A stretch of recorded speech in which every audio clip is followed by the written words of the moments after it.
USAF is testing the deadliest new laser weapon. The Air Force's anti-missile laser airplane actually took down missiles in testing. Anyone who hates on an airplane with a nose-mounted laser designed to shoot down missiles is wrong. The only problem is that we're limited by the technology required to make the lasers powerful enough. The Air Force may not have the patience or cash to make it happen, but they proved a long time ago, the concept is sound.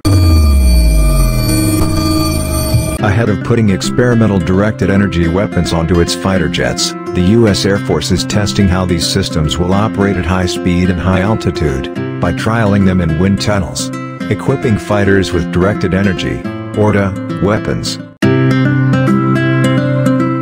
which use high-energy lasers or microwave.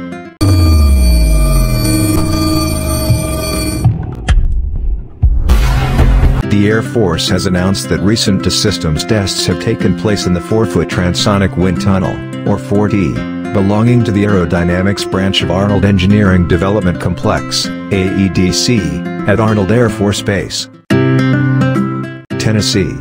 By experimenting with a system in a wind tunnel of this type, it's possible to assess how the weapon behaves when it encounters shock waves left by the aircraft carrying it, as well as other disturbances that might affect the weapon's energy beam and prevent it from engaging the target properly.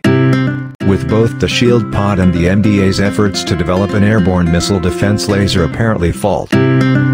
As more DA systems are developed and integrated onto aircraft, we'll be able to help with design decisions, creating employment envelopes, defining adjacent weapons loadouts and other things routinely needed by program offices and manufacturers, Roberts said. Hopefully, this wind tunnel testing helps the Shield Pod move towards the live flight test phase. But the new ability to perform initial tests of these kinds of directed energy programs